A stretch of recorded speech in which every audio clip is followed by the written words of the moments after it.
नमस्कार दोस्तों, एक बार फिर से आपका स्वागत है नॉलेज नेटवर्क पे। साथियों, जैसे कि हम लोग ज्योग्राफी घटनाचक्र 2022 का अध्ययन कर रहे थे और काफ़ी इम्पोर्टेंट सीरीज चल रही दोस्तों।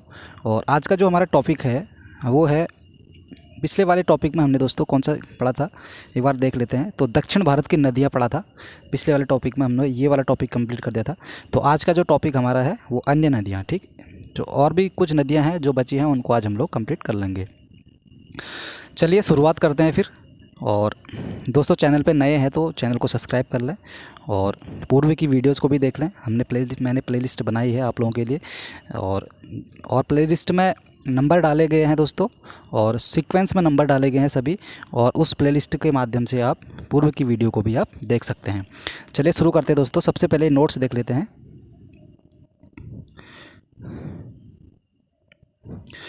सतलज नदी का उद्गम तिब्बत में कैलाश पर्वत एवं मानसरोवर झील के निकट स्थित राकसताल एवं राक्षसताल झील है, ठीक है। जो सतलज नदी का दोस्तों उद्गम है कहाँ पे है? कैलाश पर्वत एवं मानसरोवर झील के निकट राकसताल या राक्षसताल झील, ठीक। यह उत्तर पश्चिम दिशा में बहते हुए सिपकिला के पास हिमाचल प्रदेश राज्य में प्रवेश करती है। यह हिमाचल की श्रेणियों को काटकर गहरे गार्ज का निर्माण करती है। यह भारत में ब्यास नदी के जल को पाकिस्तान में रावी, झेलम एवं चिनाब के जल को संग्रहित कर मिठानकोट पाकिस्तान के निकट सिंधु में मिल जाती है। इसकी कुल लंबाई दोस्तों 1500 किलोमीटर है। और सोन नदी की उत्पत्ति मध्य प्रदेश के अनूपपुर जिले में अमरकंटक के पास से हुई है। सोन नदी दोस्तों मध्य प्रदेश में उद्गमित होकर उत्तर प्रदेश, झारखंड और बिहार से प्रवाहित होते हुए पटना के समीप गंगा नदी में मिल जाती है। सोन नदी की प्रमुख सहायक नदियां दोस्तों रिहिंद और उत्तरी कोरियल है। दोस्तों, अगर जैसे अभी आप नोट्स पढ़ रहे हैं, इनमें ध्यान दीजिएगा, इन्हीं से क्वेश्चन बनेंगे बाद में, ठीक है, जो कि पूर्व के एग्ज़ाम में आए हुए हैं। अगर नोट्स में आपका ध्यान अच्छे से है तो आप लोग उन क्वेश्चनों को ईजिली सॉल्व कर पाओगे, इसलिए इसमें आप ध्यान जरूर दीजिएगा। कोसी नदी का उद्गम नेपाल एवं तिब्बत क्षेत्र में तीन धाराओं सुन कोसी, अरुण कोसी व तमोर कोसी के संगम से होती है। कोसी की लंबाई दोस्तों 720 किलोमीटर। ध्यान रखें, कोसी की लंबाई कितनी है? 720 किलोमीटर। कुर्सेला, कटिहार, बिहार के समीप यह गंगा में मिल जाती है। और कोसी नदी की 7 धाराएं हैं जिनमें सुन, अरुण, तमोर, कोसी प्रमुख है। यह नदी अपना मार्ग परिवर्तित करने तथा आकस्मिक बाढ़ लाने के लिए प्रसिद्ध है। दोस्तों, कोसी नदी में आकस्मिक बाढ़ आ जाती है, इसीलिए इसे बिहार का शोक कहा जाता है। हर लाइन में दोस्तों, हर लाइन इंपॉर्टेंट है, इसीलिए आप ध्यान रखिएगा। हर लाइन में कुछ इंपॉर्टेंट शब्द छिपे हैं, तो यहीं से क्वेश्चन बनेंगे लास्ट में, ठीक। दामोदर नदी का उद्गम छोटा नागपुर पठार से होता है दोस्तों, और यह नदी भ्रंश घाटी से होकर बहती है। इसकी सहायक नदियाँ बराकर, जमुनिया एवं बरकी आदि हैं। दामोदर नदी अंत में रूपनारायण नदी के जल को क्या करती है? संग्रहित करते हुए कोलकाता के 55 किलोमीटर दक्षिण में हुगली से मिल जाती है। दामोदर नदी की लंबाई दोस्तों, कुल लंबाई कितनी है? 592 किलोमीटर। एडन नहर वर्ष 1938 में दामोदर नदी से निकाली गई थी। दोस्तों ध्यान रखेंगे, एडन नहर 1938 में दामोदर नदी से निकाली गई थी। गिरिडीह एवं दुर्गापुर के बीच 300 किलोमीटर लंबे मार्ग में यह जैविक मरुस्थल बन गई है। इसे बंगाल का शोक भी कहा जाता है। दोस्तों ध्यान रखेंगे, बंगाल का शोक दामोदर नदी।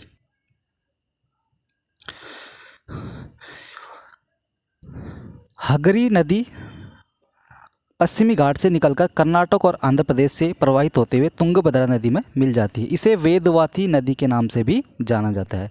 वेदा और अवती नदियाँ सह्याद्री से उद्गमित होकर पूरा के पास मिलकर वेदावती कहलाती है। झेलम नदी हिमाचल प्रदेश श्रृंखला में पीर पंजाल पर्वत पर स्थित बेरीनाग जल स्रोत से निकलती है। यह नदी उत्तर पश्चिम दिशा में बहते हुए वुलर झील में मिलती है।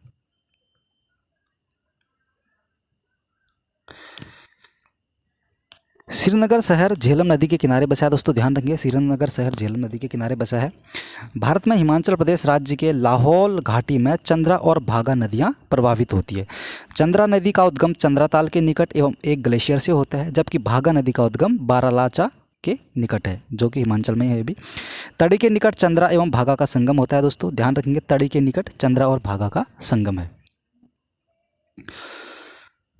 तथा यह चंद्रभागा नदी चिनाब नदी कहलाती है। झेलम की सहायक नदी किशनगंगा, जिसे पाकिस्तान में नीलम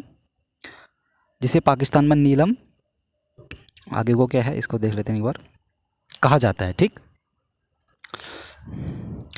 लूनी नदी दोस्तों अजमेर के दक्षिणी पश्चिम में अरावली श्रेणी से निकलती है। 511 किलोमीटर तक प्रवाहित होने के पश्चात यह कच्छ रण में दलदली क्षेत्र में विलुप्त हो जाती है। इसका संपर्क समुद्र से नहीं हो पाता है दोस्तों, ध्यान रखेंगे। जो लूनी नदी है वो कच्छ के रण में ही विलुप्त हो जाती है, समुद्र तक वो नहीं पहुंच पाती है। ठीक, श्योक नदी को काराकोरम क्षेत्र में मृत्यु की नदी यानी कि रिवर ऑफ डेथ के नाम से भी जाना जाता है। श्योक नदी को मृत्यु की नदी दोस्तों, ठीक ध्यान रखेंगे। ऐसा साक्ष्य है कि प्राचीन काल में मध्य एशिया के यारकंड से लद्दाख के बीच व्यापार इसी नदियों से होता था। चलिए, जास्कर नदी जास्कर श्रेणी में गहरे गार्ज का निर्माण करते हुए कठोर चट्टानी भागों में से होकर बहती है। यह पहले उत्तर फिर पूर्व की ओर बहते हुए अंततः नेमू में सिंध नदी से मिल जाती है।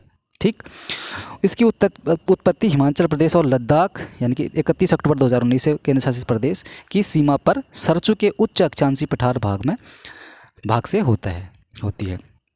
जास्कर नदी की कुल लंबाई दोस्तों कितनी है? 150 किलोमीटर, ध्यान रखेंगे 150 किलोमीटर जास्कर नदी की लंबाई है। स्पीति नदी का उद्गम दोस्तों कुंजम श्रेणी के आधार पर कुंजम या टोगपो एवं दो धाराएं कौन कौन सी हैं?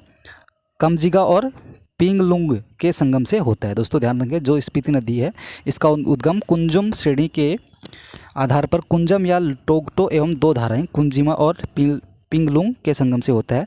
60 किलोमीटर बहने के पश्चात यह हिमाचल प्रदेश के किन्नौर जिले में नामगिया गांव के पास सतलज नदी में मिल जाती है। काली नदी पश्चिमी घाट पर्वतीय क्षेत्र में स्थित उत्तर कन्नड़ जिले कर्नाटक के डिग्गी गांव से उद्गमित होकर चाप के आधार पर पश्चिम की ओर प्रवाहित होकर अरब सागर में मिल जाती है। संकोच नदी दोस्तों ध्यान रखेंगे, संकोच नदी उत्तरी भूटान से उद्गमित होकर असम और पश्चिम बंगाल के बीच सीमा बनाती है। असम और पश्चिम बंगाल के बीच कौन सी नदी सीमा बना रही है? संकोच नदी उत्तरी भूटान से उद्गमित हो रही है। ठीक है, उसका उद्गम उत्तरी भूटान से। असम बांग्लादेश सीमा के निकट ब्रह्मपुत्र में मिल जाती है। कौन सी? संकोच नदी। माही नदी मध्य प्रदेश से उद्गमित होकर खांडू के निकट राजस्थान के बांसवाड़ा जिले में प्रवेश करती है। यह नदी नरवाली तक बहने के पश्चात उत्तरी पश्चिम में प्रवेश करती है और यह नदी नरवाली से तक बहने के पश्चात दक्षिणी पश्चिम दिशा की ओर गुजरात से प्रवाहित होती हुई खंबात की खाड़ी में गिर जाती है। दोस्तों मीठी नदी मुंबई स्थित विहार झील के अधिप्रवाह से उद्गमित होती है और 2 किलोमीटर के प्रवाह के बाद इसे पोवई झील का पानी भी अधिप्रवाहित के चलते मिल जाता है और यह कुल 18 किलोमीटर की दूरी तक तय कर माहिम खाड़ी के पास अरब सागर में मिल जाती है। तेल नदी महानदी की एक प्रमुख सहायक नदी है दोस्तों, ध्यान रखेंगे। और कपिली जो कि कोपिली भी कहा जाता है इसको, और नदी ब्रह्मपुत्र की सहायक नदी है और कामरूप नगर इसी नदी के तट पर स्थित है। जो कामरूप नगर है इसी नदी पर स्थित है दोस्तों। कौन सा? कपिली नदी के तट पर, ब्रह्मपुत्र की सहायक नदी है। ठीक है, कपिली, कोपिली भी इसको कहा जाता है। अब नदी दी गई है उसका उद्गम और उसका संगम। सिंधु नदी निकलती है तिब्बत के मानसरोवर झील के निकट और अरब सागर में ये गिरती है। और झेलम नदी बेरनाग यानी कि जम्मू कश्मीर से निकलती है और चिनाब नदी में ये संगम बनाती है पाकिस्तान में। चिनाब नदी बारालाचा दर्रे के निकट हिमाचल प्रदेश से निकल रही है और सतलज नदी में अपना संगम बना रही है पाकिस्तान में।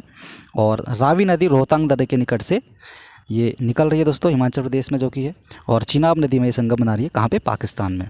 बाकी व्यास नदी है, व्यास कुंड रोहतांग दर्रे से निकल रही है दोस्तों हिमाचल प्रदेश से, और सतलज नदी में ये अपना संगम बनाती है। सतलज नदी दोस्तों राकसताल तिब्बत से निकलती है और सिंधु नदी में ये अपना संगम बनाती है। और लूनी नदी दोस्तों अरावली श्रेणी से निकलती है और कच्छ के रण में ये लुप्त हो जाती है। और माही नदी दोस्तों मध्य प्रदेश से निकलती है, खंबात की खाड़ी में लुप्त हो जाती है। दोस्तों ध्यान रखेंगे, माही लूनी दोनों दोस्तों ये पश्चिम की ओर बहने वाली नदियाँ हैं। ठीक, और लूनी नदी कच्छ के रण में विलुप्त हो जा रही है और माही नदी कहाँ पर विलुप्त हो रही है? खंबात की खाड़ी। दोस्तों दोनों ही गुजरात में है, पश्चिमी गुजरात में। ठीक, अब कुछ और नदियां हैं, उनकी सहायक नदियां हैं। तो सिंध की मेन नदियां दोस्तों ये सिंध की सहायक नदियां एक बार देख लेते हैं। तो सिंध की कौन कौन सी सहायक नदियां हैं? झेलम, चिनाब, रावी, व्यास, सतलज, जास्कर, श्योक, नुब्रा, गिलगिट, हुंजा, काबुल। ठीक, एक बार फिर से देख लेते हैं सिंधु की सहायक नदियाँ। झेलम, चिनाब, रावी, व्यास, सतलज, जास्कर, श्योक, नुब्रा, गिलगिट, हुंजा, काबुल, ये सभी ध्यान रखेंगे। और झेलम की सहायक कौन सी है? किशनगंगा। और स्पीति किसकी सहायक नदी है दोस्तों? सतलज की, ध्यान रखेंगे। सतलज की कौन सी सहायक नदी है? स्पीति। तो दोस्तों हमने नोट्स देख लिए हैं, अब हम लोग क्वेश्चन की ओर बढ़ते हैं। तो अगर आपने नोट्स में ध्यान दिया होगा तो क्वेश्चनों को आप इजीली हल कर। तो दोस्तों पहला क्वेश्चन है, सिंध नदी प्रणाली के संदर्भ में निम्नलिखित 4 नदियों में से 3 नदियां इनमें से किसी एक नदी में मिलती है जो सीधे सिंधु नदी से मिलती है। ठीक, निम्नलिखित में से एक नदी कौन सी है जो सिंध नदी से सीधे मिलती है? तो दोस्तों सिंध नदी से कौन सी नदी सीधे मिलती है? तो इसका सही उत्तर हो जाएगा सतलज। ठीक है, तो IAS फ्री 2021 में क्वेश्चन पूछा गया लेटेस्ट में, आप ध्यान दीजिएगा। रावी और झेलम नदी दोस्तों चेनाब में मिलती है। ठीक है, इसमें से जो ऑप्शन दिया गया है रावी C वाला और झेलम B वाला ऑप्शन, तो ये चेनाब नदी में मिलती है। चेनाब सतलज में मिलती है और चेनाब किस में मिलती है? सतलज में। तत्पश्चात दोस्तों सतलज सिंधु में मिल जाती है। नेक्स्ट क्वेश्चन है, भारत में चंद्रा और भागा नदियाँ किस क्षेत्र में बहती हैं? तो दोस्तों चंद्रा और भागा नदियाँ दोस्तों किस क्षेत्र में बहती है? लाहौल क्षेत्र में। दोस्तों ध्यान रखेंगे, लाहौल क्षेत्र जो कि हिमाचल प्रदेश में है। ठीक, तो भारत में हिमाचल प्रदेश राज्य के लाहौल घाटी में चंद्रा और भागा नदियाँ प्रभावित होती है। दोस्तों चंद्रा नदी का उद्गम चंद्रा ताल के निकट एक ग्लेशियर से होता है, जबकि भागा नदी का उद्गम बारालाचा के निकट से है। तड़ी के निकट चंद्रा एवं भागा का संगम होता है तथा चंद्रा भागा नदी चिनाब नदी की नदी कहलाती है। दोस्तों जो चंद्रभागा नदी है वही नदी चिनाब नदी कहलाती है, ध्यान रखेंगे। नेक्स्ट क्वेश्चन है, भारत की निम्नलिखित नदियों में से कौन हिमालय की सभी श्रेणियों को काटती है? तो दोस्तों हिमालय की सभी श्रेणियों को काटने वाली नदी कौन सी है? सतलज नदी है। ध्यान रखेंगे, हिमालय की सभी नदियों को श्रेणियों को काटने वाली सतलज नदी। सतलज नदी हिमालय की श्रेणियों को काटकर गहरे गार्ज का निर्माण करती है। यह नदी हिमालय पार यानी कि ट्रांस हिमालय नदी है। नेक्स्ट क्वेश्चन है, निम्नलिखित में से कौन सी एक नदी हिमालय पार ट्रांस हिमालय नदी है? तो वही सतलज नदी दोस्तों, इसको फिर से वही क्वेश्चन हो गया। नेक्स्ट क्वेश्चन है, दूध गंगा नदी निम्नलिखित में से किस में अवस्थित है? दूध गंगा नदी निम्न में से किस में अवस्थित है?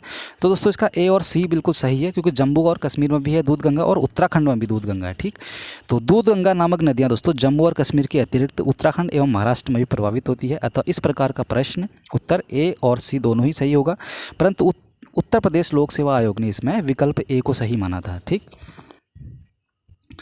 नेक्स्ट क्वेश्चन है दोस्तों, निम्नलिखित में से कौन सी नदियां बंगाल की खाड़ी में गिरती है? तो दोस्तों बंगाल की खाड़ी में नदियां गिरने वाली नदियां कौन कौन सी है? भाई गंगा नदी गिरती है बंगाल की खाड़ी में, क्यों? और ब्रह्मपुत्र नदी गिरती है और गोदावरी नदी भी है बंगाल की खाड़ी में गिरती है। और महानदी कृष्णा कावेरी दो भी गिरती है। और लोनी नर्मदा ताप्ती, दोस्तों ध्यान रखेंगे ये लोनी नर्मदा ताप्ती ये अरब सागर में गिरने वाली नदियाँ हैं। तो A और B इसका सही उत्तर हो जाएगा, यानी कि D वाला इसका सही उत्तर हो जाएगा। तो गंगा, ब्रह्मपुत्र, गोदावरी, महानदी कृष्णा, कावेरी, पेन्नार, सुवर्णरेखा तथा ब्राह्मी बंगाल की खाड़ी में गिरने वाली प्रमुख नदियाँ हैं। चलिए नेक्स्ट क्वेश्चन है, निम्नलिखित में से कौन एक कृष्णा नदी की सहायक नदी नहीं है? तो कृष्णा नदी की सहायक नदी कौन सी नहीं है? तेल नदी। दोस्तों ध्यान रखेंगे, बाकी भीमा, डान और तुंगभद्रा ये तीनों ही नदियाँ कृष्णा की सहायक नदियाँ हैं। ठीक है, तेल नदी कृष्णा नदी की सहायक नदी नहीं है। कृष्णा की प्रमुख सहायक नदियाँ कोयन, यरला, डीना, वर्णा, पंचगंगा, घाटप्रभा, भीमा तथा तुंगभद्रा है। तेल नदी दोस्तों महानदी की प्रमुख सहायक नदी है। ठीक है, तेल नदी किसकी सहायक है? महानदी की। हगरी सहायक नदी है दोस्तों किसकी? तो हगरी जो सहायक नदी है किसकी? डी यानी कि तुंगभद्रा की इसकी सहायक नदी है। ठीक है, तो हगरी नदी पश्चिमी घाट से निकलकर कर्नाटक और आंध्र प्रदेश से प्रभावित होकर तुंगभद्रा नदी में मिल जाती है। 8 क्वेश्चन पढ़ लिए हमने दोस्तों, हम 9वां क्वेश्चन देखते हैं। वही फिर से स्टार्ट हो गया, एक सेकेंड। नेक्स्ट क्वेश्चन है, निम्नलिखित नदियों पर ध्यान दीजिए दोस्तों। तो पहला है किशन गंगा, गंगा, वेन गंगा और पेन गंगा। इन नदियों का उत्तर दक्षिण दिशा के आधार पर क्रम स्थापन करने का सही अनुक्रम होगा। दोस्तों उत्तर से दक्षिण को सजाना है इन नदियों को, तो उत्तर से दक्षिण को, ध्यान रखेंगे कैसे? उत्तर से दक्षिण को, यहाँ से यहाँ को। ठीक, तो सबसे पहले दोस्तों किशन गंगा है और दूसरे में गंगा, फिर वेन गंगा और फिर पेन गंगा। किशन गंगा जम्मू कश्मीर वाले एरिया में, उसी से नीचे फिर गंगा आ जाएगी उत्तराखंड। तो फिर वेन गंगा ये साउथ में है दोनों, और उससे नीचे में पेन गंगा।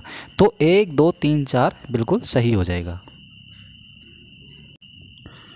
तो ए वाला इसका सही है। अतः उपरोक्त नदियों का उत्तर दक्षिण दिशा के आधार पर सही क्रम इस प्रकार है। सबसे पहले किशन गंगा, फिर गंगा, फिर वेन गंगा, फिर पेन गंगा। दोस्तों IAS 1996 में क्वेश्चन पूछा गया था। नेक्स्ट क्वेश्चन है 10वें नंबर का, हिमाचल प्रदेश से होकर बहने वाली नदियाँ कौन सी है? तो दोस्तों हिमाचल प्रदेश से बहने वाली नदियाँ, डी वाला इसका सही उत्तर, जैसे कि आपको दिख रहा होगा, ये भी आईएएस में क्वेश्चन पूछा गया था। तो ब्यास, चिनाब, रावी, सतलज और यमुना, ये सभी नदियाँ हिमाचल प्रदेश से होकर बहती हैं। नेक्स्ट क्वेश्चन है दोस्तों, नीचे दिए गए प्रदर्शित 1, 2, 3, 4 से अंकित नदियाँ क्रमशः कौन कौन सी हैं? दोस्तों ये देखिए, काठमांडू नेपाल से निकल रही हैं ये सभी नदियाँ, तो आप लोग गैस कर सकते हैं। तो इसका सही उत्तर हम लोग सीधे उत्तर में देखते हैं, तो ए इसका सही उत्तर है, कोसी, गोमती, घाघरा और गंडक। दोस्तों सीक्वेंस में है ये, सबसे पहले मैं कोसी, फिर गोमती, सॉरी हाँ यहाँ पे है कोसी, ठीक है, पहले नंबर पर कोसी, फिर दूसरे नंबर पे गोमती, गोमती यहाँ पे है, फिर तीसरे नंबर पे घाघरा, ठीक है, तीसरे में यहाँ पे घाघरा, फिर चौथे में गंडक। दोस्तों सबसे पहले इस साइड से अगर हम यहाँ से इधर से पश्चिम से पूर्व की ओर जाएं, तो पश्चिम से पूर्व की ओर जाने पर सबसे पहले गोमती है, ठीक, और दूसरे नंबर पे कौन सी नदी है? घाघरा, ठीक है, गोमती, घाघरा, और तीसरे नंबर पर कौन सी नदी आएगी? चौथी वाली गंडक, और चौथे लास्ट में पूर्व की ओर कौन सी है? कोसी, ठीक है। तो कोसी, गोमती, हाँ ये कौन सी नदी है? सबसे पहले ये कोसी हो गई, और ये गोमती होगी, और ये घाघरा होगी, सॉरी ये घाघरा होगी। एक बार देख लेते हैं, पूर्व की ओर पश्चिम की, सबसे पूर्व से पश्चिम की ओर हमें इसमें ध्यान है, ठीक है, क्योंकि हम लोग सीक्वेंस में करेंगे। तो सबसे पहले कोसी है, तो एक यहाँ पे कोसी, चौथे नंबर पे सबसे यहाँ पे है कोसी, लिख लेते हैं कोसी यहाँ पे है, और यहाँ पे कौन सी है?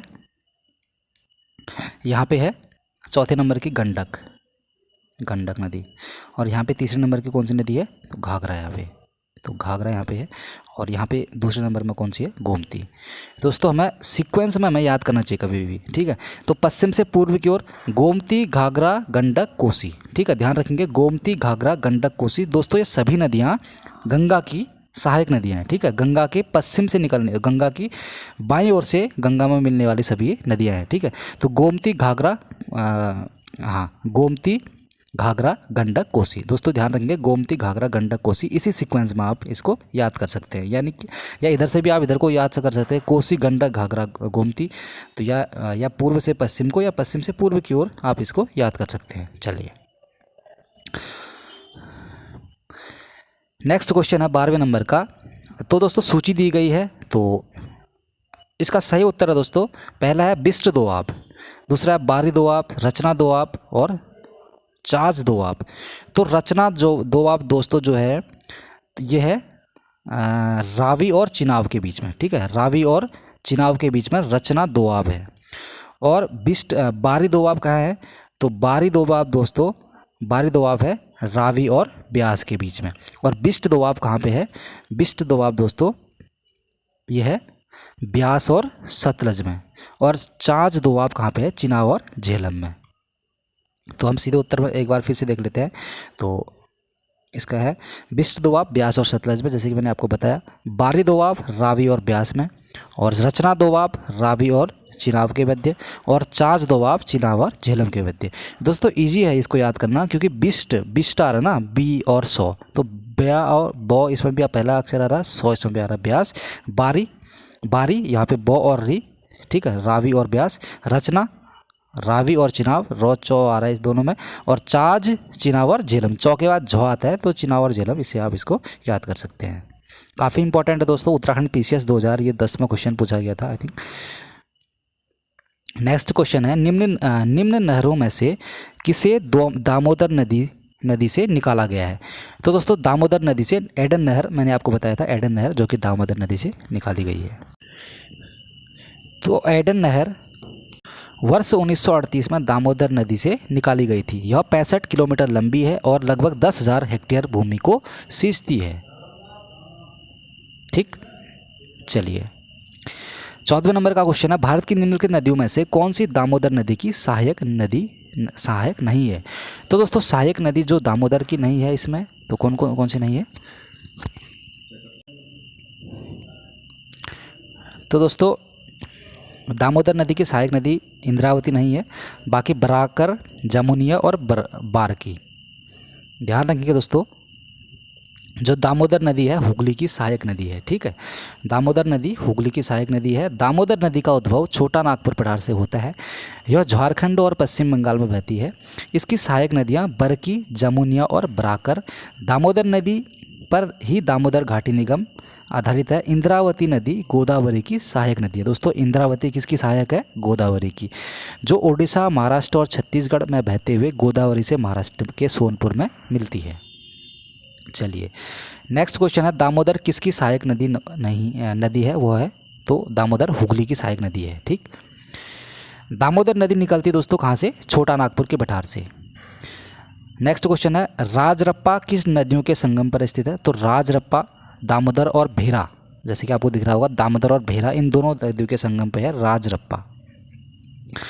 तो दोस्तों रामगढ़ झारखंड में है। ये 28 किलोमीटर दूर स्थित राजरप्पा एक शक्तिपीठ है, ठीक, एक शक्तिपीठ है ये। और राजरप्पा दामोदर और भैरवी या भैरा नदियों के संगम पर अवस्थित है। यह स्थित छिन्नमस्तिका मंदिर एक बहुत प्रसिद्ध और हिंद तीर्थ स्थल का प्रमुख स्थान है। यह मंदिर बहुत पुराना, इसका वास्तुशिल्प डिजाइन तांत्रिक महत्व के अन्य मंदिरों के समान है। चलिए दामोदर नदी निकलती दोस्तों, फिर से वही क्वेश्चन, नागपुर, छोटा नागपुर के पठार से। तो यही क्वेश्चन फिर से रिपीट हो गए एक बार सीधे 18वें नंबर, यही क्वेश्चन फिर से रिपीट हो गया दोस्तों। हाँ नहीं, 18वें नंबर का क्वेश्चन है। तो पूर्व की ओर बहने वाली भारत की निम्नलिखित नदियों में से किस एक में निम्नावलन यानी कि डाउन ड्रॉपिंग के कारण विभ्रंश घाटी रिफ्ट वैली है? दोस्तों रिफ्ट वैली किस में है? तो दामोदर नदी इसका सही उत्तर हो जाएगा। निम्नावलन यानी कि डाउन रैपिंग के कारण विभ्रंश घाटी के निर्माण का संबंध दामोदर घाटी से है। नेक्स्ट क्वेश्चन है, निम्न नदियों में से कौन सर्वाधिक प्रदूषित है? तो दोस्तों सर्वाधिक प्रदूषित नदी, तो इसका सही उत्तर दामोदर नदी हो जाएगा। सबसे ज़्यादा प्रदूषित इसमें दामोदर नदी है। निम्नलिखित में से किस नदी के ऊपरी मार्ग में मीठा जल का परंतु निचले भाग में खारे जल का प्रवाह मिलता है? तो इसका सही उत्तर हो जाएगा लूनी नदी, ठीक। तो राजस्थान की लूनी नदी का उद्गम दोस्तों अजमेर के निकट अरावली श्रृंखला में स्थित नागा पहाड़ी से होता है। प्रारंभ में इसे सागरमती के नाम से जाना जाता है दोस्तों, किसको? लूनी नदी को। तथा पुष्कर झील से निकलने वाली इसकी सहायक नदी सरस्वती इसमें मिलने के बाद यह लूनी नदी कहलाती है। अपने प्रवाह मार्ग के ऊपरी भाग में लगभग 100 किलोमीटर तक इसमें मीठा जल पाया जाता है, परंतु बाड़मेर के बलोतरा में पहुंचकर इसका जल लवणीय या खारा हो जाता है, जो कि यहाँ के इसमें प्रवाह मार्ग की सतह के लवण समृद्ध होने के कारण होता है। और यह नदी दक्षिणी पश्चिमी दिशा में बहुत बहती हुई कच्छ के रन में विलीन हो जाती है। इस प्रकार यह एक भूमिबंधित नदी है। जल के खारेपन के कारण ही इसका लूनी यानी कि राजस्थानी लूनी नाम पड़ा है। यह नाम संस्कृत भाषा लवणवती यानी कि साल्ट रिवर से उत्पन्न है। नेक्स्ट क्वेश्चन दोस्तों, निम्नलिखित में से कौन भूमिबंधित नदी है? फिर तो भूमिबंधित नदी लूनी नदी इसका सही उत्तर हो जाएगा। लूनी नदी के संदर्भ में निम्नलिखित कथनों पर कौन सा एक सही है? तो लूनी नदी के संबंध में दोस्तों हम सीधे उत्तर में जाते हैं। तो लूनी नदी यह कच्छ की रन की दलदली भूमि में लुप्त हो जाती है, ठीक। दोस्तों पहला वाला इसलिए गलत है क्योंकि खंबात की खाड़ी में नहीं गिरती है, क्योंकि ये कहाँ पे गिरती है? लूनी नदी कच्छ की रण में मिलती है। यह बहकर कच्छ की खाड़ी में जा मिलती है। दोस्तों कच्छ की खाड़ी में तो ये मिलती है, बिल्कुल ठीक है ये तो। दोस्तों इसमें मिलती है लिखा ना, मिलती नहीं है। कच्छ की खाड़ी में ये विलुप्त हो जाती है, ठीक है, क्योंकि जो ये जो से एक लूनी है एक माही है, दोनों ही नदियाँ विलुप्त हो जाती है, ठीक। चलिए अंतस्थली अपवहन नदी का उदाहरण है। तो अंतस्थली अपवहन नदी का उदाहरण कौन सा है? तो इसका बी उत्तर बिल्कुल सही है, घग्गर, ठीक। नेक्स्ट क्वेश्चन है, वर्ष 2008 में बिहार की कौन सी नदी ने अपना मार्ग परिवर्तित किया एवं आपदा की स्थिति उत्पन्न की? तो आपदा की स्थिति 2008 में उत्पन्न की थी दोस्तों बिहार में। तो भाई कोसी नदी ने की होगी, बिहार का सोगी इसको कहा जाता है। तो कोसी नदी इसका सही उत्तर हो जाएगा। कोसी नदी अपने मार्ग परिवर्तन तथा आकस्मिक बाढ़ के लिए प्रसिद्ध है, इस कारण इसे बिहार का शोक कहा जाता है। वर्ष 2008 में बिहार में कोसी नदी ने अपना मार्ग परिवर्तित किया एवं बाढ़ रूपी आपदा की स्थिति उत्पन्न की। नेक्स्ट क्वेश्चन है, निम्न नदियों में से सबसे अधिक नदी पथ परिवर्तन किया है दोस्त, किया है किसने? Maximum shifting of curve.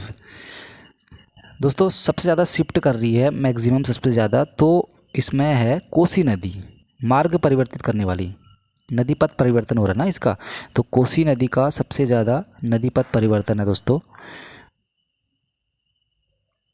सी उसका सही उत्तर है। ठीक, निम्न नदियों में से कौन अपने मार्ग में परिवर्तन करने के लिए कुख्यात है? मार्ग में परिवर्तन करने के लिए कुख्यात दोस्तों कोसी नदी, ध्यान रखेंगे। खारी नदी की जिस अपवाह तंत्र का अंग है, तो खारी नदी किसका अपवाह तंत्र का उदाहरण अंग है? जैसे कि आपको दिख रहा होगा बंगाल की खाड़ी का। तो खारी नदी चंबल की सहायक नदी है दोस्तों, चंबल यमुना की सहायक नदी है और यमुना गंगा की सहायक नदी है जो बंगाल की खाड़ी में गिरती है। इस प्रकार ये सभी नदियां बंगाल की खाड़ी अपोहा तंत्र का अंग है। नेक्स्ट क्वेश्चन है, निम्न में से कौन सी नदी स्रोत हिमनद में नहीं है? किस नदी का स्रोत हिमनद में नहीं है? तो कोसी नदी है दोस्तों, कोसी नदी का नहीं है, बाकी यमुना यमुनोत्री से निकलती है, अलकनंदा सतोपन ताल उत्तराखंड चमोली से निकलती है ये भी, और मंदाकिनी रुद्रप्रयाग से निकलती है,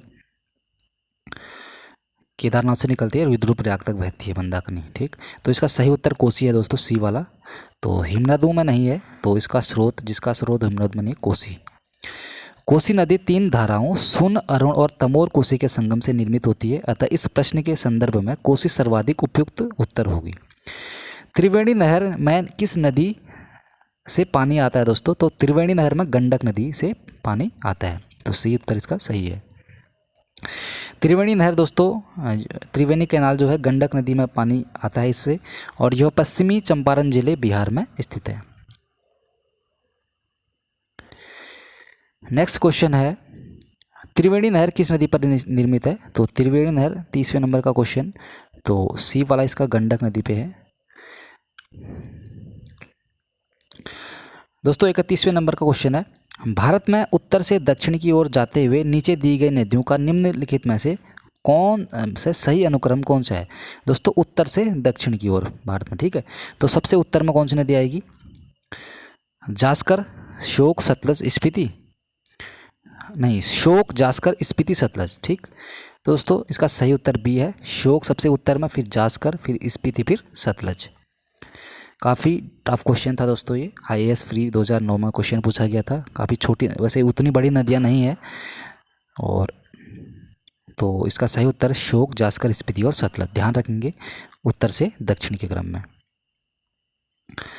संथाल परगना में लगने वाला दुमका का हिजला मेला किस नदी के तट पर आयोजित किया जाता है? तो इसका सही है मयूराक्षी। दोस्तों संथाल परगना में दुमका के हिजला नामक स्थान पर जनजाति मेला लगता है। हिजला मयूराक्षी नदी के तट पर अवस्थित है। चलिए कुछ ही क्वेश्चन रह गए दोस्तों, इसको कंप्लीट ही कर देते हैं। दो नदियों में पहली बार दो नदियों को जोड़ने की परियोजना के संबंध में समझौते के स्मृति पत्र पर हस्ताक्षर किए गए हैं राज्यों और नदियों के नाम। ठीक, एक और राज्य, दूसरा नदियाँ। तो इसका सही उत्तर है दोस्तों बी वाला। तो बी वाला कैसे सही है इसमें? क्योंकि उत्तर प्रदेश और मध्य प्रदेश के बीच केन बेतवा का विवाद है दोस्तों, विवाद नहीं बल्कि समझौते स्मृति पर हस्ताक्षर किए गए हैं दोस्तों, समझौता हुआ है।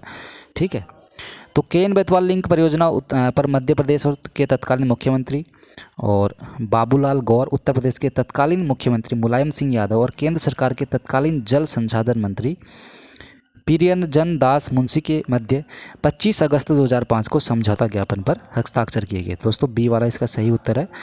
कौन सा? उत्तर प्रदेश एवं मध्य प्रदेश के बीच केन बेतवा का समझौता हो गया है।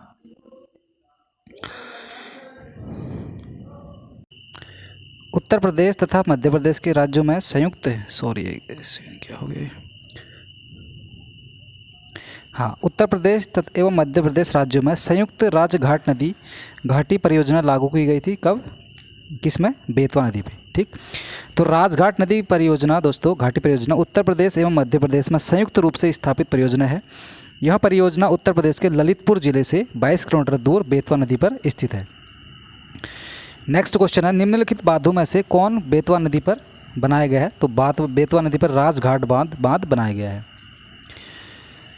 दोस्तों सहायक नदी है और मुख्य नदी है, इसको मिलाना है, तो इसका सही उत्तर है तीसरा वाला। इसमें दिखा गया कौन सा सुमेलित है, तो तीसरा वाला मानस ब्रह्मपुत्र की सहायक नदी है दोस्तों।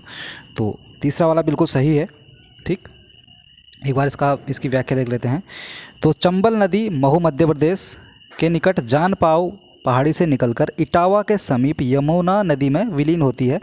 सोन नदी गंगा में मिलती है। स्पष्ट है कि युग में 1 और 2 सुमेलित नहीं है। बाकी मानस नदी ब्रह्मपुत्र की सहायक नदी है। ठीक, चलिए दोस्तों कथन कारण वाला क्वेश्चन है। काली नदी भारत के दक्षिणी भाग में पूर्व की ओर बहने वाली नदी है। दोस्तों इसका उत्तर देख लेते हैं। डी वाला ए गलत है, आर सही है। दोस्तों ए वाला गलत है। और दक्कन पठार अपने पश्चिमी किनारे पर उच्चता पर है और पूर्व में बंगाल की खाड़ी की दिशा में इसकी मंद प्रवणता है।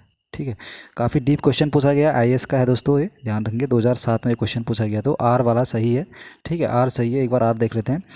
दक्कन पठार दोस्तों अपने पश्चिमी किनारे पर उच्चता पर है और पूर्व में बंगाल की खाड़ी की दिशा में इसकी मंद प्रवणता है। दोस्तों काली नदी पश्चिमी घाट पर्वतीय क्षेत्र में स्थित उत्तर कन्नड़ जिले कर्नाटक के डिग्गी गांव से उद्गमित होकर चाप के आकार में पश्चिम की ओर प्रवाहित होकर अरब सागर में मिल जाती है। इसीलिए कथन एक गलत है। और कारवार एवं कैगा इसी नदी के किनारे स्थित है। इस नदी में मैग्नीज अयस्क के घुले होने के कारण यह प्रदूषित है। और दक्कन पठार आमतौर पर नर्मदा नदी से कुमारी अंतर्द्वीप और पश्चिम में अरब सागर से पूर्व में बंगाल की खाड़ी के मध्य विस्तृत है। इस पठार की समुद्र तल से औसत ऊंचाई 600 मीटर है। अरब सागर तट के समानांतर पश्चिमी घाट उच्च पर्वतीय विस्तृत है और पूर्व की ओर ढाल प्रवणता मंद हो जाती है। पश्चिमी घाट से पूर्व की ओर निकलने वाले सभी बड़ी नदियां ढाल का अनुसरण करते हुए बंगाल की खाड़ी में डेल्टा बनाती है। ठीक, इसलिए आर सही है। दोस्तों नेक्स्ट क्वेश्चन है, भारत की किस नदी पर विश्व का सबसे ऊंचा बांध बनाया गया है, तो इसका ए वाला है सही, चिनाव पर। तो प्रश्नकाल के अनुसार भारत की चिनाव नदी पर विश्व का सबसे ऊंचा बांध पुल बनाया जा रहा है। ठीक है, चिनाव नदी पर ध्यान रखेंगे। नेक्स्ट क्वेश्चन है, महात्मा गांधी सेतु अवस्थित है। दोस्तों महात्मा गांधी सेतु कहाँ पे स्थित है? बिहार में। तो महात्मा गांधी सेतु बिहार में पटना से हाजीपुर को जोड़ने के लिए गंगा नदी पर 5.575 किलोमीटर लंबा निर्मित नदी पुल है दोस्तों। इसे औपचारिक रूप से मार्च 1982 में खोला गया था। नेक्स्ट क्वेश्चन है, निम्नलिखित में से किस नदी का उद्गम स्थल भारत में नहीं है? तो दोस्तों ब्यास का है क्या भारत में? ब्यास, रावी, चिनाव, सतलज। तो दोस्तों इसका सही उत्तर हो जाएगा कौन सा? सतलज का। ठीक है, तो आईएएस प्री 2009 में ये क्वेश्चन पूछा गया, पीसीएस जीआईसी में पूछा गया था, यूपी पीसीएस जीआईसी में ये क्वेश्चन पूछा गया था, साथ ही यूपी पीसीएस प्री में ये 2013 में भी ये क्वेश्चन पूछा गया। दोस्तों सतलज नदी का जो उद्गम है तिब्बत में कैलाश पर्वत एवं मानसरोवर झील के निकट स्थित राकस्थाल झील है। यह पश्चिम और दक्षिण पश्चिम में प्रवाहित होते हुए सिपकिला यानी कि हिमाचल प्रदेश से भारत में प्रवेश करती है। नेक्स्ट क्वेश्चन है, कपिली जिसकी सहायक नदी है तो वह है कौन सी? तो ब्रह्मपुत्र। ठीक है दोस्तों, कपिली यानी कि कोपिली नदी ब्रह्मपुत्र नदी की सहायक है और कामरूप नगर इसी नदी के तट पर स्थित है। दोस्तों सूची दिए गए, सूची फर्स्ट और सूची सेकंड नदी है और उसकी सहायक नदी है। तो दोस्तों आप मिला लीजिए इसको। तो सबसे पहले गंगा देखते हैं, गंगा की सहायक नदी कौन सी हो जाएगी? तो सोन नदी गंगा की सहायक हो जाएगी दोस्तों। और हाँ, तो यमुना किसकी सहायक हो जाएगी? यमुना केन की हो जाएगी। और कृष्णा भीमा की हो जाएगी और गोदावरी मंजीरा। एक बार देख लेते हैं दोस्तों सीधे। तो गंगा नदी दोस्तों बिल्कुल सही है, सोन की सहायक है। और गोदावरी बिल्कुल सही, मंजीरा और कृष्णा भीमा और यमुना केन। तो दोस्तों फिर से सहायक नदी और नदियाँ दी गई है। तो कृष्णा नदी भीमा की सहायक दोस्तों, जैसे कि हमने पढ़ा था अभी। और चंबल यमुना की सहायक नदी हो जाएगी। और गोदावरी की कौन सी हो जाएगी भाई? तो गोदावरी की हो जाएगी इसमें इंद्रावती। ठीक है, और ब्रह्मपुत्र की तीस्ता नदी। तो दोस्तों कृष्णा भीमा, ब्रह्मपुत्र तीस्ता और गोदावरी इंद्रावती। गोदावरी की सहायक इंद्रावती है और यमुना की सहायक चंबल। तो चंबल सहायक है यमुना की, इंद्रावती गोदावरी की, तीस्ता ब्रह्मपुत्र की, भीमा कृष्णा की। दोस्तों वही क्वेश्चन नहीं चेंज है। तो फिर से नदी दिया गया है और राज्य दिया गया है, तो इसका सी वाला सही है। इसमें सही जोड़ा को हमें चिन्हित करना है, तो सही जोड़ा इसमें कौन सा है? लूनी। तो लूनी राजस्थान नदी में, राजस्थान में राज्य में है। तो लूनी नदी दोस्तों राजस्थान में अजमेर के दक्षिण पश्चिमी में अरावली श्रेणी से निकलती है और पौंसा 11 किलोमीटर तक प्रवाहित होने के पश्चात यह कच्छ रण में दलदली क्षेत्र में विलुप्त हो जाती है। अतः इसका समुद्र से संपर्क नहीं हो पाता है। इंद्रावती झारखंड में नदी, तो इसमें दोस्तों नदी राज्य जैसे, तो इंद्रावती जो है वो इसमें सही देखना है, तो सही इसका सी वाला है, लूनी राजस्थान। ठीक, तो लूनी नदी दोस्तों राजस्थान में अजमेर के दक्षिण पश्चिम में अरावली श्रेणी से निकलती है। 511 किलोमीटर प्रवाहित होने के, ये क्वेश्चन हमने पढ़ दिया था ना। हाँ दोस्तों 45वें नंबर का क्वेश्चन, नदियों में से कौन अध्यारोपित नदी का उदाहरण है? तो चंबल है अध्यारोपित नदी का उदाहरण, ये भी हमने पढ़ दिया था। दोस्तों 46वें नंबर का क्वेश्चन है, संकोच नदी किसकी सीमा बनाती है? तो दोस्तों संकोच नदी जो है असम एवं पश्चिम बंगाल के बीच सीमा रेखा बनाती है। ठीक, तो इसका सी वाला सही है। तो संकोच नदी असम और पश्चिम बंगाल के मध्य सीमा बनाती है। नेक्स्ट क्वेश्चन है, निम्न में से कौन सी नदी मध्य प्रदेश से निकलती है और खंबात की खाड़ी में गिरती है? तो आपको इसका सी उत्तर जैसे कि आपको दिख रहा होगा, सी इसका सही है। तो माही नदी। ठीक, तो माही नदी मध्य प्रदेश से निकलती है और खंबात की खाड़ी में गिरती है। माही नदी दक्षिणी पश्चिम दिशा की ओर गुजरात से प्रवाहित होती हुई खंबात की खाड़ी में गिरती है। किशनगंगा एक सहायक नदी है दोस्तों किसकी? झेलम की। ठीक, तो किशनगंगा झेलम नदी की प्रमुख सहायक नदी है। 49वें नंबर का क्वेश्चन है, मुंबई की मीठी नदी निम्नलिखित में से किस झील से निकलती है? तो मुंबई की मीठी नदी दोस्तों विहार झील से निकलती है। ठीक, तो मुंबई की जो मीठी नदी है वो विहार झील से निकलती है। 50वें नंबर का क्वेश्चन है दोस्तों, उद्गम क्षेत्र है और नदी दी गई है, तो आपको दिख रहा होगा इसमें है। तो महाबलेश्वर से कौन सी नदी निकलती है? कृष्णा। और एक बार देख लेते हैं इसका सीधे सीधे उत्तर देख लेते हैं। तो ब्रह्मगिरी पहाड़ी से निकलती है कावेरी नदी। ठीक है, और बेरीनाग सोच झरना से निकलती है झेलम, और महाबलेश्वर से कृष्णा, और छोटा नागपुर के पठार से स्वर्णरेखा नदी। चलिए नेक्स्ट क्वेश्चन है, निम्नलिखित नदियों में से कौन सा अपने भ्रंश घाटी प्रवाह के लिए प्रसिद्ध है? तो भ्रंश घाटी प्रवाह के लिए दामोदर नदी प्रसिद्ध है। तो दोस्तों प्रश्नकट नदियों में दामोदर नदी अपने भ्रंश घाटी प्रवाह के लिए प्रसिद्ध है, और यह झारखंड राज्य के छोटा नागपुर पठार में खमरपा पहाड़ी से निकलती है। यह हजारीबाग पठार और रांची पठार के मध्य प्रवाहित होते हुए भ्रंश घाटी का निर्माण करती है। नदी दोस्तों और सहायक नदी दी गई है, तो इसका सीधे सीधे हम लोग उत्तर देख लेते हैं। तो सहायक नदी दोस्तों पेनगंगा किसकी सहायक नदी है? वर्धा की। ठीक, और शिवनाथ महानदी की सहायक नदी है, और बराकर दामोदर की सहायक नदी है, और भवानी कावेरी नदी की सहायक है। दोस्तों पेनगंगा नदी बुलढाना श्रेणी महाराष्ट्र से निकलती है, और यह वर्धा से मिलती है, एवं इनकी और पेनगंगा की संयुक्त धारा प्रवाहित प्राणहिता नदी से मिलती है। दोस्तों ध्यान रखेंगे, पेनगंगा नदी बुलढाना श्रेणी मध्य महाराष्ट्र से निकलती है, यह वर्धा से मिलती है। ठीक है, वर्धा से मिलती है कौन सी? पेनगंगा। एवं इनकी पेनगंगा की संयुक्त जो जलधारा है दोस्तों वो प्राणहिता नदी से मिलती है। ठीक है, तो प्राणहिता अंततः गोदावरी नदी में मिल जाती है। इस प्रकार पेनगंगा गोदावरी की उपसहायक नदी हो गई। तो दोस्तों सारे क्वेश्चंस हमारे कंप्लीट हो गए हैं। तो उम्मीद करता हूँ ये वीडियो आपको पसंद आया होगा, और वीडियो पसंद आया तो दोस्तों वीडियो को लाइक करना, चैनल पे नए हो तो चैनल को सब्सक्राइब कर लें, और वीडियो देखने के लिए आपका बहुत बहुत धन्यवाद। नमस्कार।